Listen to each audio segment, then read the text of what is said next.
This woman is the mother of mankind, the genetic Eve from whom we all descend. She lived 150,000 years ago in East Africa, and everyone on Earth is related to her.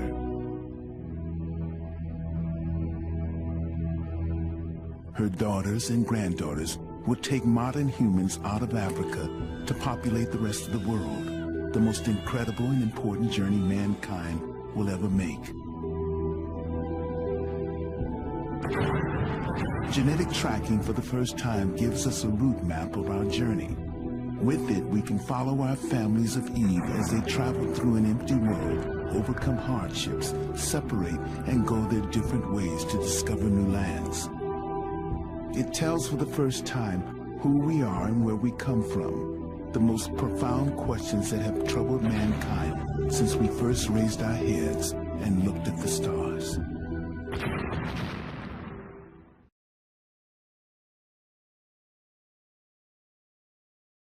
Hi, welcome to another of Darnell Glover's Words of Wisdom broadcasts.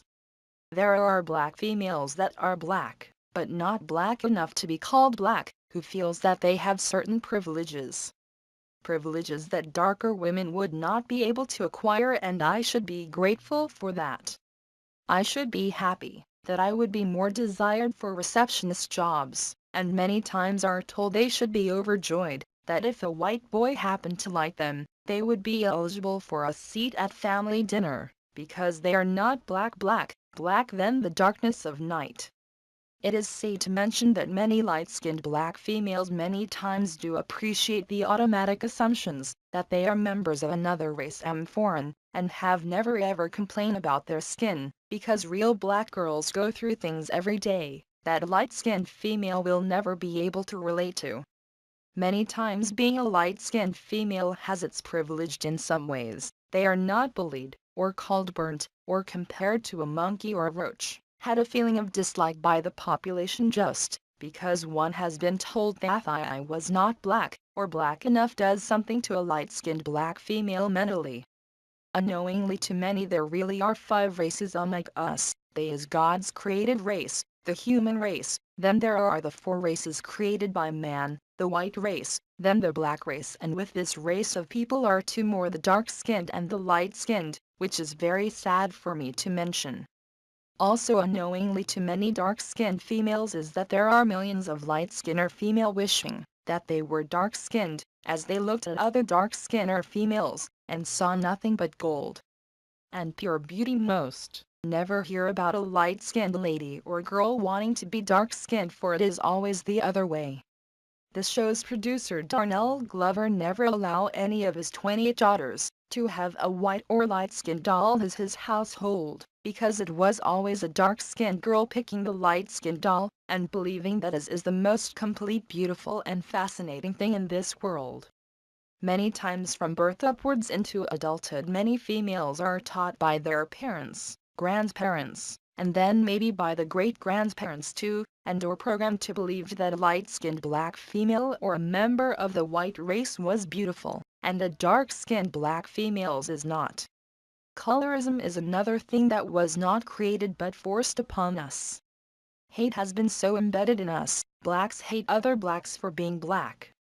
The white man separated us, darks and lights. We are so caught up on these preconceived notions of each other, we fail to realize the big picture. Not to mention, black men sometimes don't make it any better. As black women, we are pitted against each other based off of how we look: light skin, dark skin, slim, thick, tall, short, weave, natural, and the infamous good girl versus girl, who shows a little more skin comparison. Hate has been so embedded in us. Blacks hate other blacks for being black. We forget that as black women our struggles are much more alike than we admit. No one woman's struggle is less important than another one's. We progress and prosper while at the same time facing adversity, from being told we aren't quite enough of this or too much of that. Despite these things and the various shades that we may come in, we are all still black and are the similar in essence. Each of you must grow to love the skin you are in, love yourself and your sisters of color, and go out into this world with your head very high into the blue sky and glow very nightly. That's the great thing about black women, we all glow in different shades like crystallized stars across the darkest sky. Know that your black will never be like her black. Your black is your black for a reason. You were coded in the most beautiful color so that you can be you. Look at the variety of shades of black women you see every day with admiration and not spite. Her beauty does not take away from your own.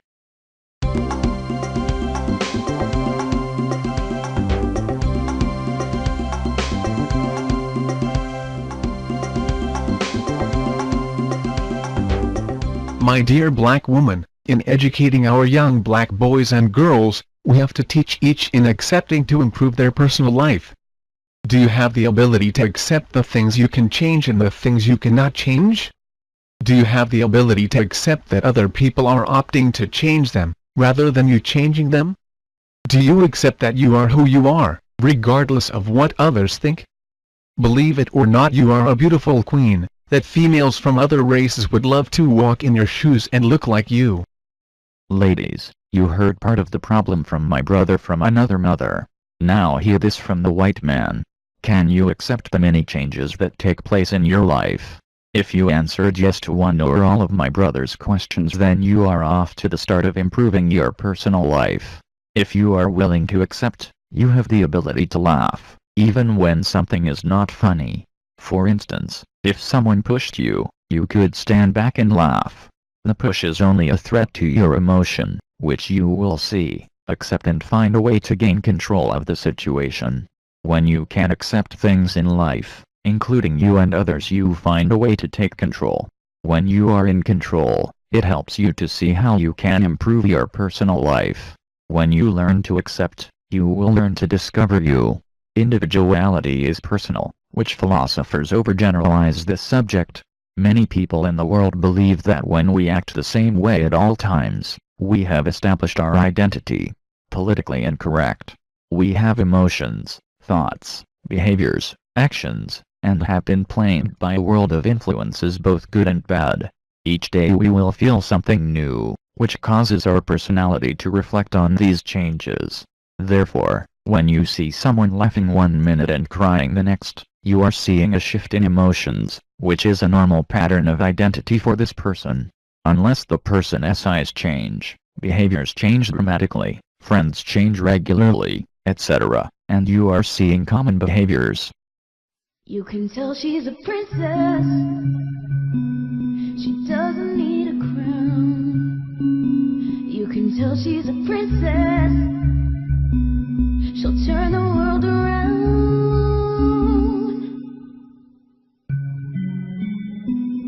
You can see it in her style. You can see it in her smile. You can see it in her flair, and the way she wears her hair. Spinning, spinning, spinning, twirling, twirling, curly, curly, curly. You can tell she's a princess. She doesn't need a crown. You can tell she's a princess. She'll turn the world around.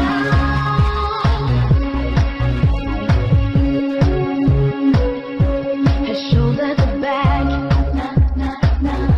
You'll never see her slack. And even if she falls, she'll laugh and stand up.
The irresistible black females comes in all ages. Females of color are greater than one would think.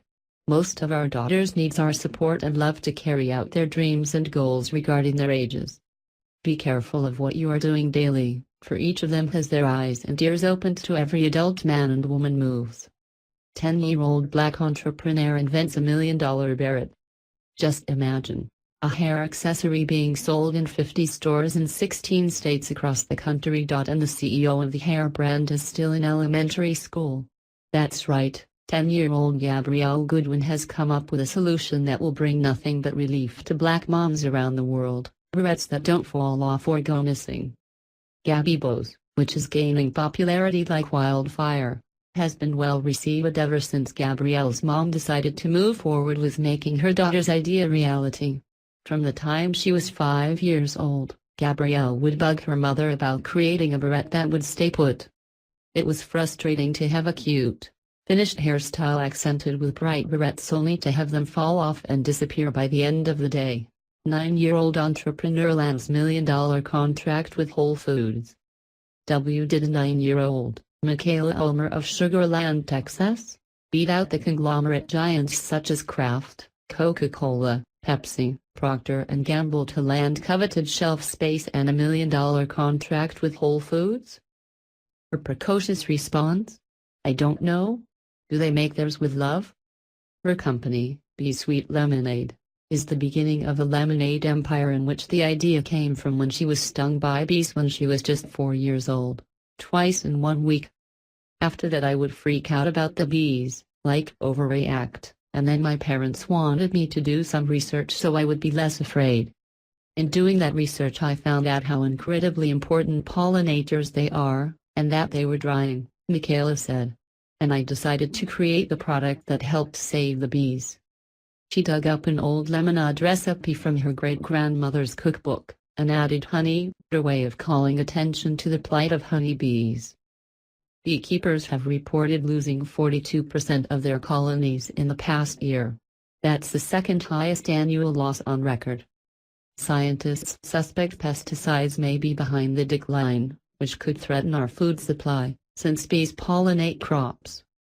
The pesticides either get into their brain and they can't find their way back to the hive, or they have the pollen with the pesticides and they feed it to the hive and then the whole hive dies, Michaela said. She and her family started brewing bee sweet for local events, then bottling it for a pizza shop. Within a few years they had a company on their hands. We donate a portion of the profits we make to organizations that help the bees, Michaela said. Some kids her age might not want to give any of their money away, but she's okay with it. It's solving a problem in this world. That's what keeps me motivated to do it, she said. Whole Foods Market heard about her efforts to save the bees and is now selling her lemonade in 32 stores across 4 states. She's asking questions about logistics, what retail prices should be, or margins. She's incredibly sharp, Whole Foods' Erin Harper said. Michaela's family helps her run the growing business that is now on track this year to sell nearly 140,000 bottles. Even with all this work, Michaela's parents try to give her time to be a 10-year-old. Every weekend she does something that she enjoys. It may be rollerblading this weekend, sleepover this weekend. You create a balance because she is working as hard as she is playing, her mom said. Michaela said Be Sweet will debut 2 new flavors this summer. She said seeing so many people buying and enjoying her lemonade makes her want to grow her business even more. So her work continues, with hopes to create a little more buzz for the bees.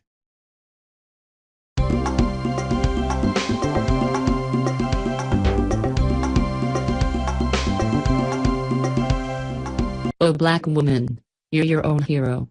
You're a queen.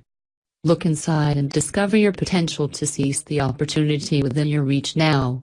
Doors of unlimited opportunities will swing open to a brand new world of within. Let go of the hold to conform to society's stereotype and expectations. You can create a new world in the theater of your imagination today. Try it out now. You have nothing to lose. Today, you choose life.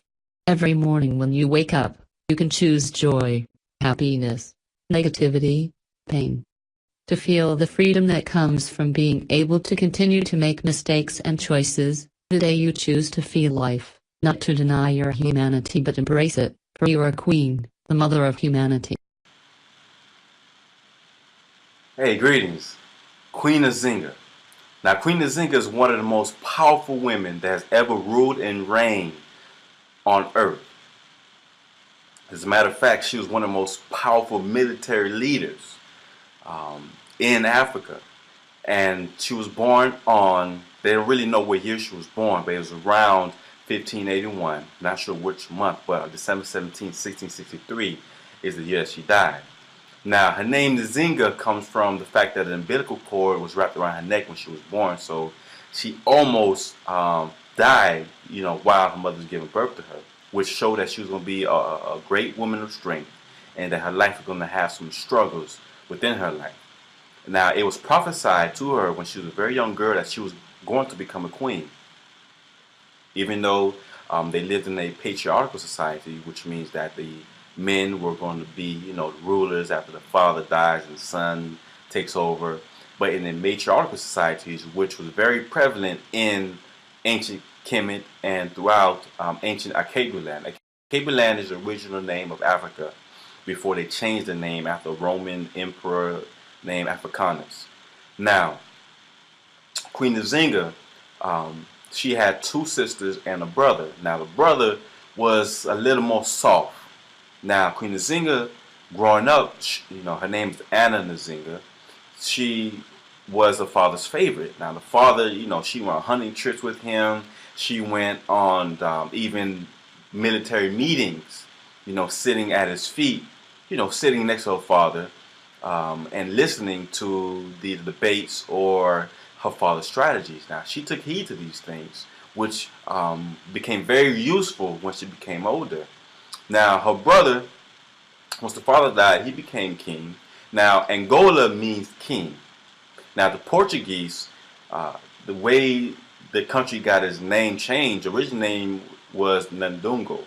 Now, the Portuguese changed it due to the fact that they thought that Angola, which means king, was the name of the country, and so they kind of stuck with it. Just like many other countries within Akabuland, the names changed because, being colonized by the European powers, or whichever continent wanted to take over and pillage the motherland, they changed the name. Like, as I mentioned, Africanus, the whole continent of Africa was changed.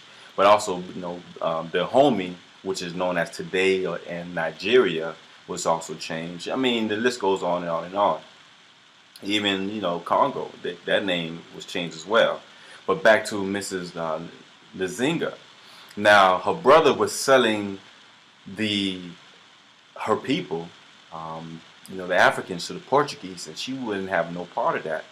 That really vexed her. It vexed her to the point, and on top of that, he killed her son, which was more fuel to the fire, so she ended up killing her brother, and she became the ruler, which a lot of people respected and loved her growing up as a child. Even her father's generals respected her because she was one of the, she's a great hunter.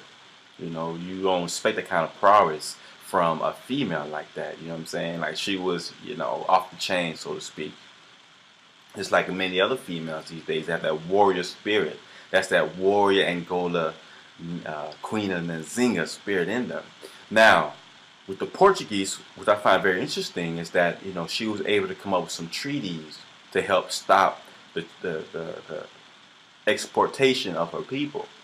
Now, I'm not sure she knew that this was going on throughout the continent, but I'm quite sure that being a woman of her intellect, that, she got word that, look, these Europeans, whether it's from France, Belgium, Portugal, Spain, you name it, the Americas, they're coming here. These white folks, these white-skinned people are coming here, enslaving our people. Now, Portuguese, I must mention this, Portuguese was the number one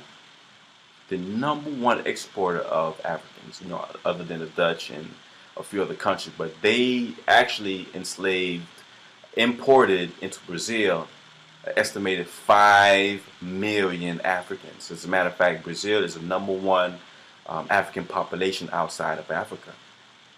So just in case you guys didn't know that. Now, you can imagine how many people were being enslaved. Now, only 1 out of 19 Africans made the voyage during the Atlantic slave trade that was going on from the 1500s to 1800s. As a matter of fact, the Portuguese were doing this for a very long time, nearly 300 years, without any kind of, retribution, without no kind of regard for life, complete disregard for human life and human rights. So Queen Nzinga fought very hard, roughly about 30 years, 3 decades. She fought very hard and long against the Portuguese. As a matter of fact, when she came to have a meeting with them once, they didn't respect her at all. One, she's a woman. These people had no kind of respect for women. They didn't understand the ancient high culture civilization ways of honoring your woman, honoring, respecting, revering women. As a matter of fact, the whole idea of a woman being a ruler was completely, unreal or out the box to them. They didn't know about the Queen Hatshepsut. They didn't know about Queen Aset. They didn't know about Queen Candace, of Queen of Nubia. They didn't know about Queen Sheba, of also a queen of Ethiopia, the land of Kush. So if you hear ever someone talking about the Kushite kings or the Kushite queens or the Nubian queens and kings, talking about Ethiopia. As a matter of fact, the whole region of northeast Africa was once upon a time all of Ethiopia, all of Kush. The whole land was Kush. Now, Queen Nzinga takes part down there, southern Africa, the region. As a matter of fact, she wasn't only the queen of Ndungo, she was also the queen of Matumbo.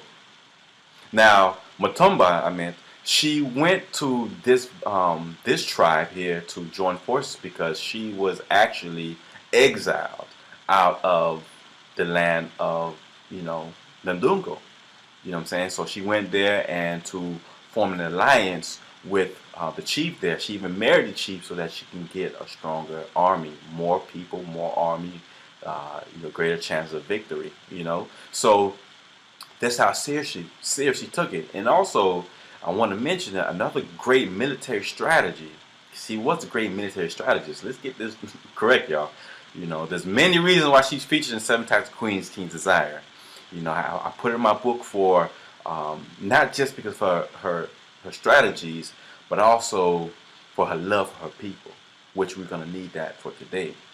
She created the first alliance with a European country ever in history. The first alliance with a European country to fight against another European country.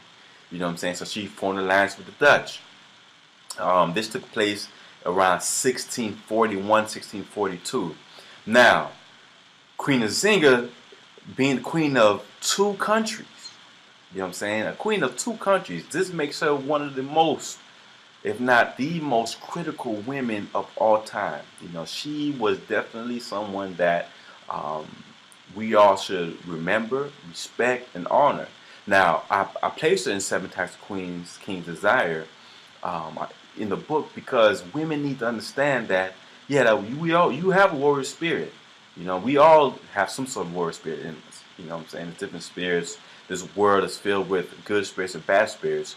But what made Queen Nzinga very special was the fact that she was able to not only defeat the Portuguese for 30 years successfully, but she was also able to inspire women and men around the world. You know what I'm saying? People held her in great regards. And I'm surprised. It wasn't until I was 34 years old that I first heard about Queen Nzinga in a book that I read called Destruction of Black Civilization, written by, I want to say, Williams, either John Henry Clark or Williams. You all know which one of these authors wrote the book. I always get those two confused, but I didn't get confused. It's this book here, Queen Nzinga, the warrior queen of Matumba, the other country that she ended up ruling. And you see, they have a picture in here with a bow and arrows on her back, because she was great at hunting. She was one of the best. As a matter of fact, many people want her to be king to be the king Angola, to be the Angola of the country, because she was a great hunter, she was smart, she was intelligent, and as a matter of fact, if I didn't mention this earlier, when she was at the meeting, they refused to give her a seat at the meeting. When she met with the Portuguese, one of the treaties that she made with them that gave them peace for some years until they broke it. That's why she ended up in Matumba. But so what one of her soldiers did, he got on the ground, sat on all four of his, sat on all four, on his knees and his hands, and let her sit on his back so she can discuss things with him to show the Portuguese two things. One, you're going to respect me, and two, I'm not a simp. I am a queen, and I demand respect, which is one thing many women today need to demand their respect. We need our women, our queens of today, to understand their powers, to understand that the feminine energy is a very, very vital and powerful thing. And men like me who have visions, who have ideas and goals, we need women like you, ladies who are watching this video, to step up to the plate and get back to the throne. The whole reason why this book is written to get women back to the throne. And yes, I am going to have other projects and lectures going on around the world and around the country. I'm in the United States, by the way. But I do reach out to all my sisters and brothers out there, all colors and cultures. I definitely love my black, African, beautiful, melanated skinned sisters. But this book, it just isn't about African women. It's about all women. We need our women to get back to the throne. Not as boss bitches, you know what I'm saying? Not as hoes or thoughts, but as queens, ladies, empresses that you are. Don't believe the hype what the media is teaching you. That you have far more to offer than your booty shots, all these pictures with your butt and your breasts and all of that. Yes, you're fine. God made women perfect. You're perfect. You don't need all the cosmetics. But we do need you all to step back up as the warrior queens, or as the cooking queens, as the spiritual queens, as the queens of faith, as the sexy queens. We need all these things back to get the family and homes back the way they were. It's not going to happen overnight. I know it's going to take a process. But the reason why I wrote this book is because I truly believe that our queens are the best in the world. You know what I'm saying?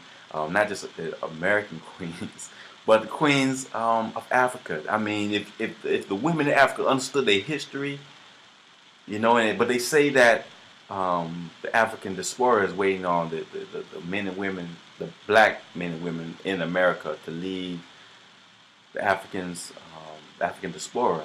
I truly believe that it's going to take our black women in America to turn it all around. We need our queens back. We need to bring that love energy back into the home, back to the dinner table. Get back to the kitchen healing laboratory, like Queen Afua always says. We need to see that, there's the divine energy, that divinity that women possess. I mean, you got to utilize that, because if you don't, the world is showing you that you ain't nothing but a thought or just a piece of meat for a man to come in and run through and pass to another dude. It has to be an end to all of that. We need to stop that now. We need to stop that today. And I pray that my book, 7 Queens, 7 Kings, that's my website, 7queens7kings.com. But I just hope that, 7 Types of Queens, King Desire is going to be something that's going to change the world, that's going to allow me to have a voice. And I just thank God for the opportunity to rewrite history, because I know a lot of women don't know that women were once the rulers of the world, because we live in a patriarchal society. And the only reason why this many societies turn from a matriarchal society, especially in Al-Qaeda land, which is today's Africa, was because the wars, the constant wars and battles, especially in Kemet and in Egypt, ancient Egypt, which is, where the original name was Kemet. All those battles, the men had to come up and step up and fight to protect. Now, a man gets his energy from a woman. You know what I'm saying? So he gets his energy from a woman so he can defend and protect her and the community. Now, we have all our men in prison. Who's protecting the community? Who's protecting the home? You know what I'm saying? It's just the woman by herself when it's not made or was ever meant to be like that. We should be co-regents as we once were. And I pray we get back to that. Thank you for watching this video. Queen Nzinga, I'm glad I found out about her. She inspired me so much.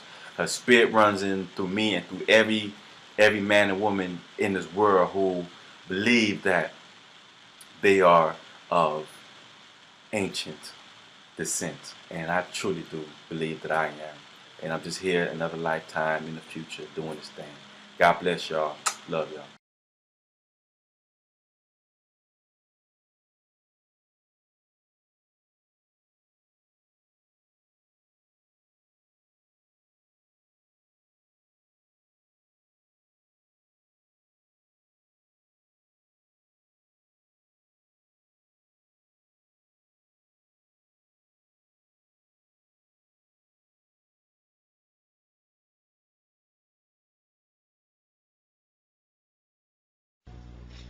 And I come here tonight and plead with you. Believe in yourself and believe that you're somebody. And as I said to a group last night, nobody else can do this for us. No document can do this for us.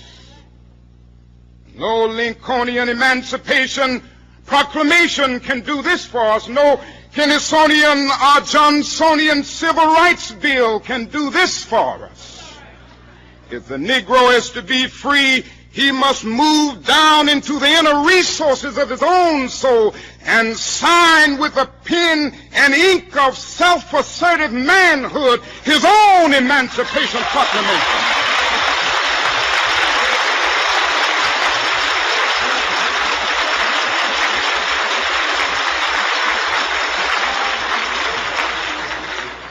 Don't let anybody take your manhood. Be proud of our heritage. As somebody said earlier tonight, we don't have anything to be ashamed of.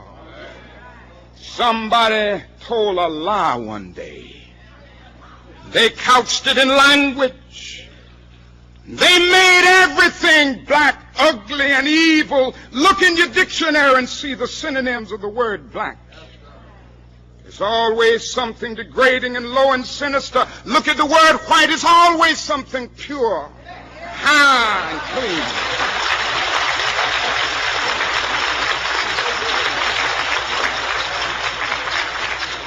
But I want to get the language right tonight.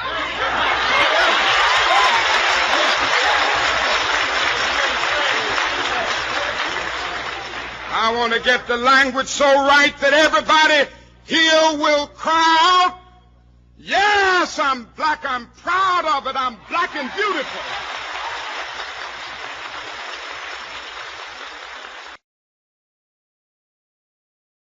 You can tell she's a princess. She doesn't need a crown. You can tell she's a princess. She'll turn the world around.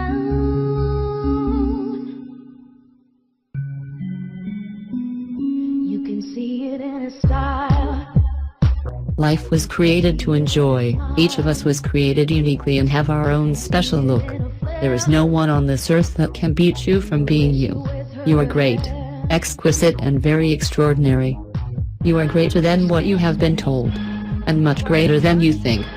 Thank you for watching. You can tell she's a princess. She doesn't need a crown. You can tell she's a princess. She'll turn the world around. Thank you. Let's move on. There are many problems, in fact too many, within each of us as a nation, as a race of humans. Most of the population talks a lot about a God every moment of the day, and being a blessing to each other, but do not follow the commandments of our higher power. We have a government that's supposed to be of the people, by the people, and for the people, but in the end it's really not. It's almost like every person for themselves. There is a man that one of his main jobs, as the President of these United States, is to bring this nation together as humans, and not one race against the other. In the upcoming video, Representative Al Green, Democratic Texas, is calling for the impeachment of President Donald Trump. Let's take a look and listen.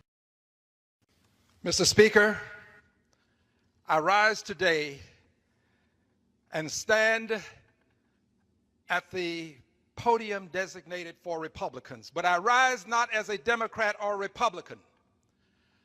I rise today, Mr. Speaker, not as a liberal or conservative.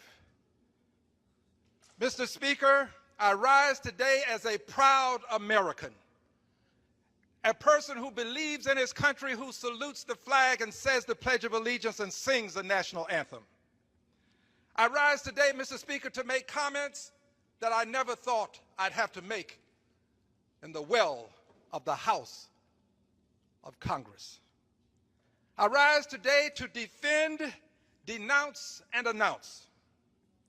Mr. Speaker, I rise to defend any mother who has been called a dog because her son engaged in peaceful protest. I rise, Mr. Speaker.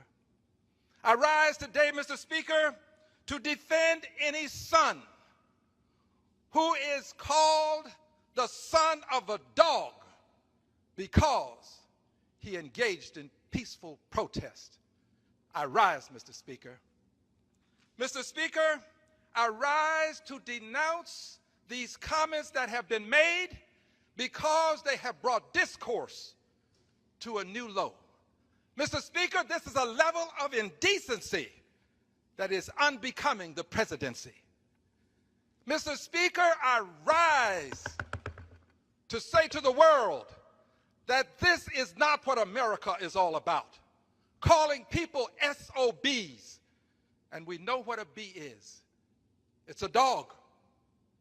Mr. Speaker, I rise because my heart tells me that I must do something.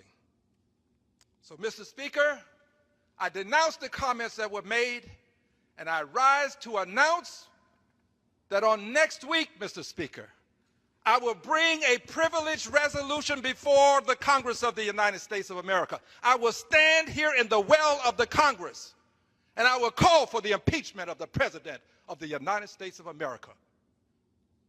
I yield back my time.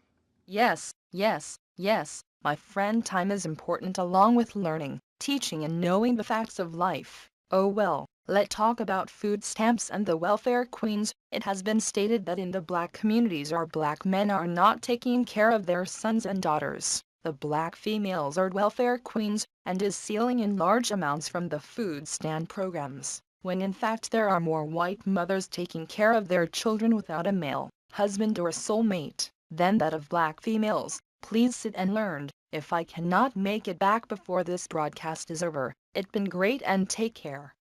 9 on your side was here in Fairfield and in Mount Healthy today as federal, state, and local law enforcers fanned out to make more than 13 arrests. You can see how big the operation here is. U.S. Beef in Fairfield. We're not going too tight because there are a lot of undercover police officers doing the work next to that company there. More than 50 law enforcers from the U.S. Agricultural Inspector General's Office, Secret Service, Ohio Investigative Unit, Butler County Sheriff's Office participated. A SWAT team was standing by but was not needed. Just released tonight on your side is this undercover video that investigators say shows truck drivers for U.S. Beef trafficking in food stamp cards, or what's commonly referred to as EBT cards or electronic benefit transfer cards. Now the total fraud here, $2 million. By means of comparison, the total fraud for the state of Ohio just last year was $5.3 million. So about 40% of that was from right here, at least the agents say, in this company in Fairfield.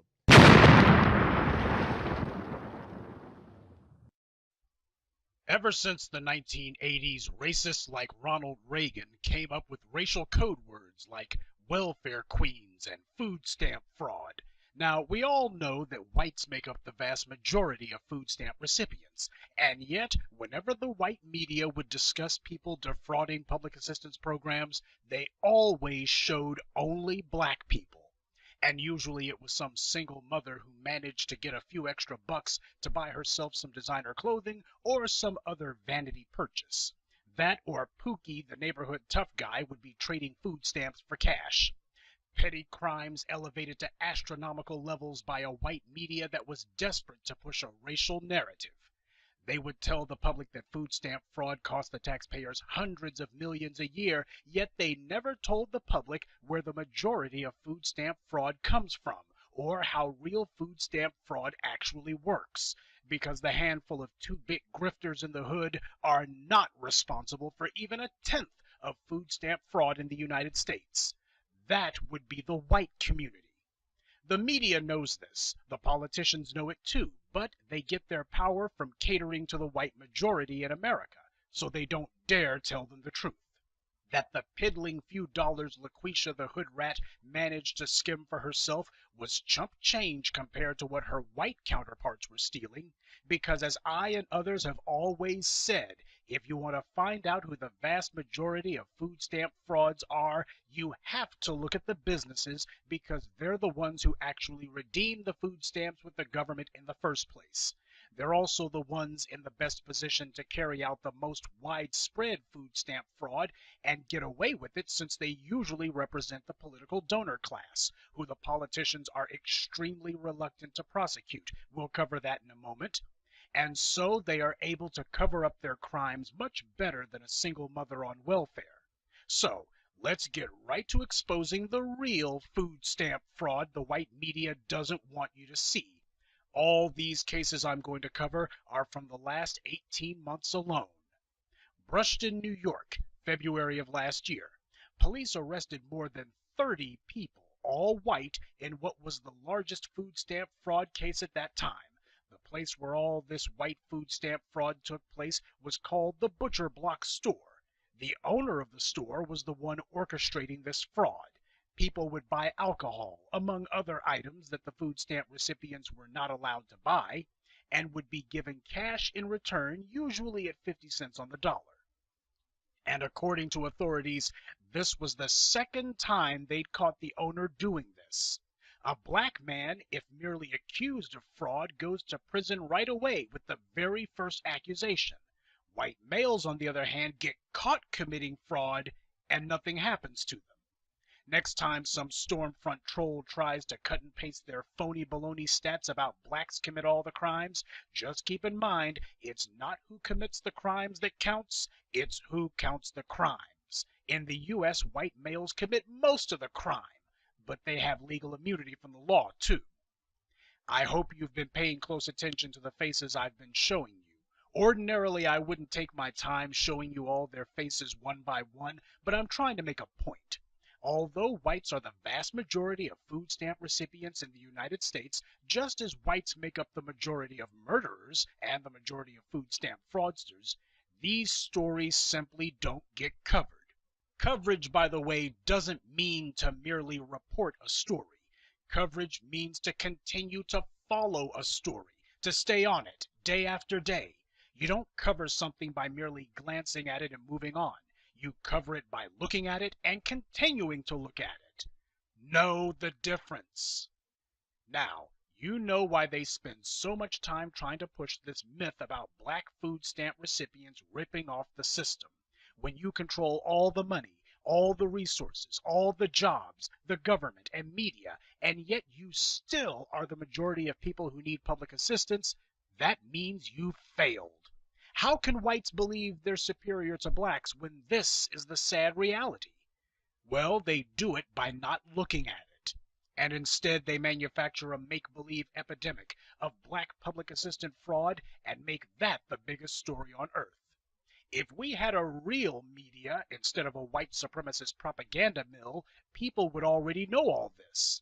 But then again, the purpose of the media is to maintain the current social order, not to indict the white majority. And that's why, even with over 30 people arrested, the white media didn't dare give this wall-to-wall coverage. Compare that to the ridiculous spectacle those same New York law enforcement authorities and white media gave to the obscenely exaggerated, huge drug bust in New York this year called Operation Smackdown. 77 people arrested, and all the cops got was $44,000 in cash, 18 guns, and 1 pound of cocaine.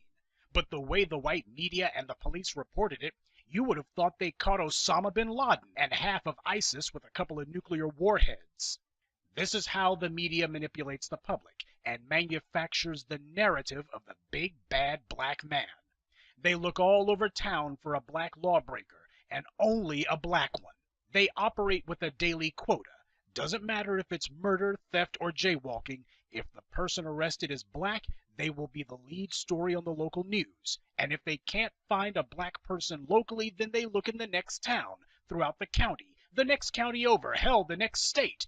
And if they can't find any more black arrestees to lead the news, then they simply repeat the same story from yesterday or the day before or the week before until a new black person gets arrested.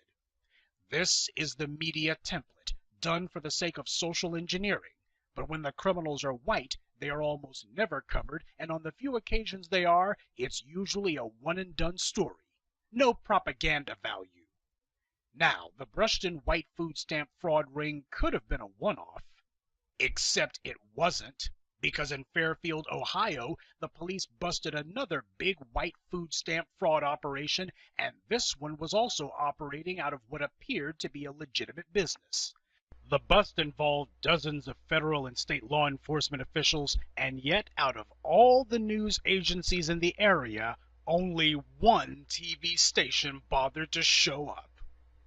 Only 9 on your side was here in Fairfield and in Mount Healthy today as federal, state, and local law enforcers fanned out to make more than 13 arrests. You can see how big the operation here is. U.S. Beef in Fairfield. We're not going too tight because there are a lot of undercover police officers doing the work next to that company there. More than 50 law enforcers from the U.S. Agricultural Inspector General's Office, Secret Service, Ohio Investigative Unit, Butler County Sheriff's Office participated. A SWAT team was standing by but was not needed. Just released to 9 on your side is this undercover video that investigators say shows truck drivers for U.S. Beef trafficking in food stamp cards, or what's commonly referred to as EBT cards, or electronic benefit transfer cards. Now the total fraud here, $2 million. By means of comparison, the total fraud for the state of Ohio just last year was $5.3 million. So about 40% of that was from right here, at least the agents say, in this company in Fairfield.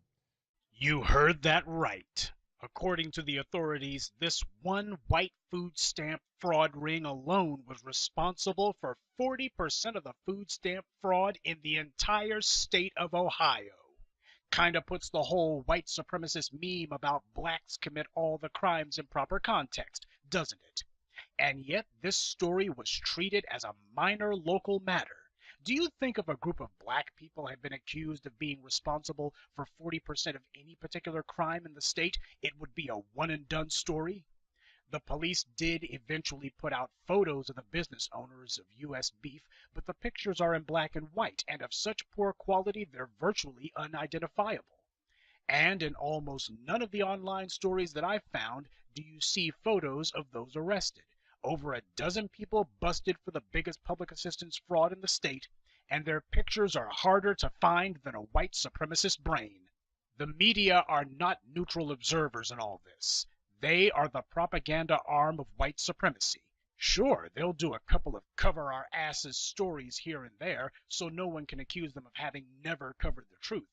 But for the other 364.5 days a year, it will be the same old race baiting against black people. Now, so far I've been throwing around terms like white supremacist and food stamp fraud as though the two were synonymous, and you could be forgiven for criticizing me for false association. However, the next case of white food stamp fraud, this one from just 4 months ago, proves that there's nothing false about it. You've probably heard of the Church of Latter-day Saints. The Mormons are well-established white supremacist lunatics with more wacky beliefs than the Scientologists. One of the LDS's members, named Warren Jeffs, decided the LDS was too warm and cuddly for his taste, so he started his own crackpot cult and chose to support them through food stamp fraud.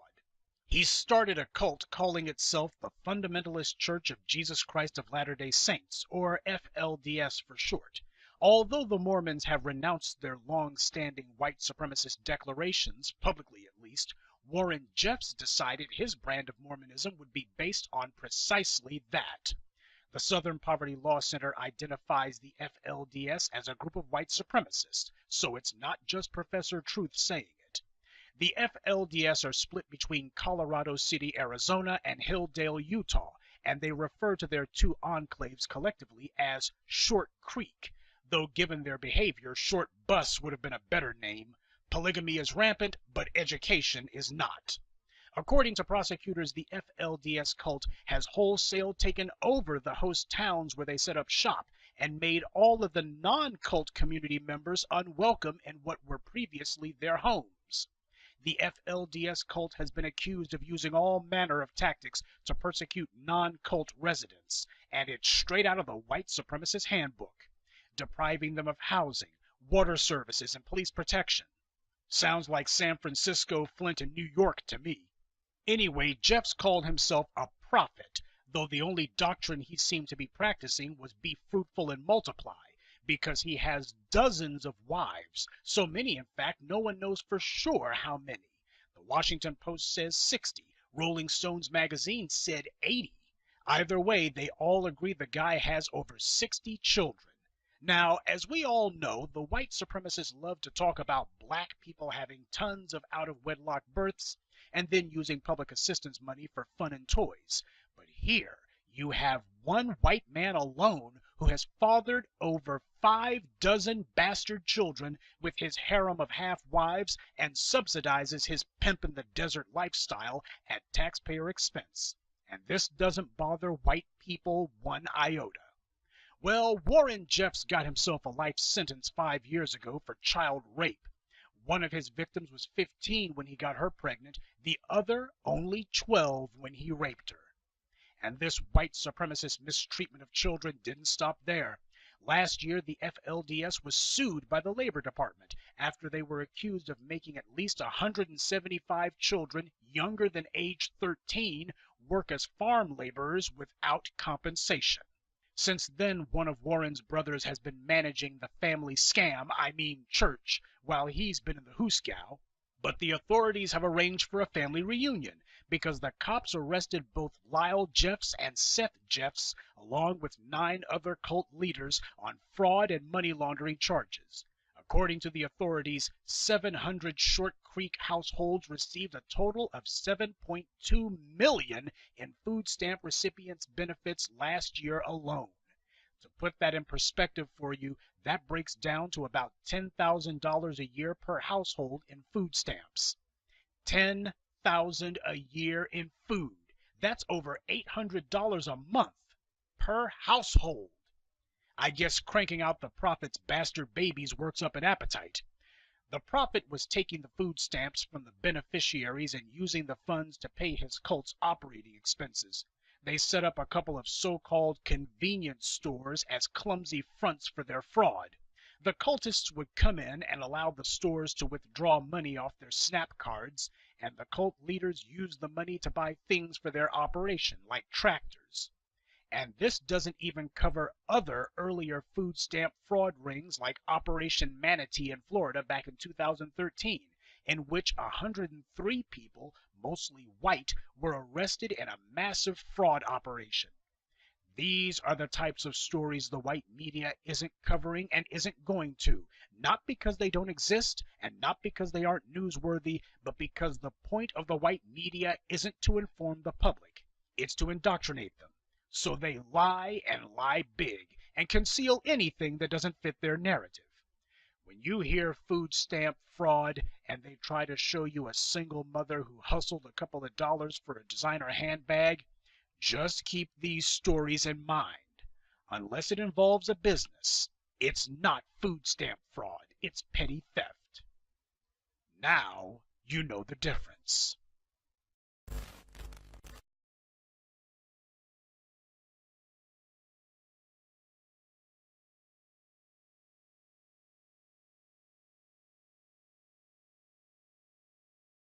Black females are never boring.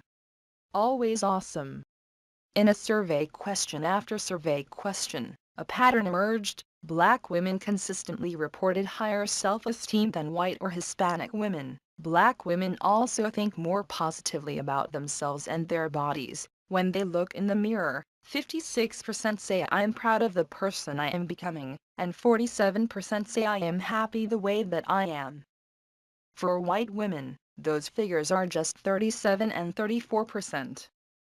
Growing up, most black women are taught you're strong, you're beautiful, you're smart, you're enough, and that mindset is passed down from generation to generation. As a defense mechanism against discrimination, the more confident a black female are, the better equipped they will be able to deal with racism. This may also explain why black women celebrated their curves long before body acceptance became a fashionable or empowering hashtag. In the black community, curves are admired and fashionable.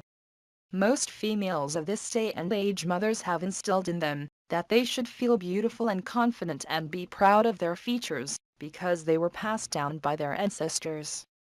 That internal confidence, African American women say, can be a powerful antidote to a culture that sometimes feels hostile.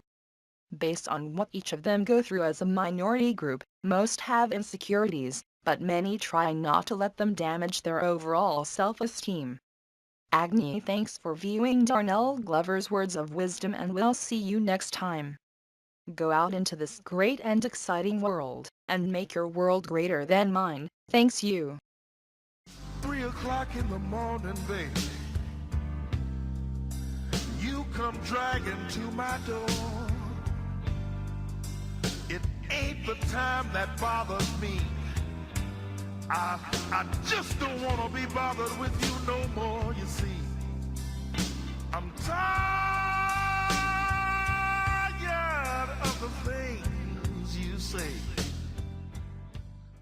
Oh, I'm so sorry. I did not see you there. I thought they were finished taping. Tomorrow I have to go to an casting for singers. Please do not tell Mr. Glover. Well, wish me luck and you all take care. See you next time. Bye. Thank you. Hello? Is there anyone here?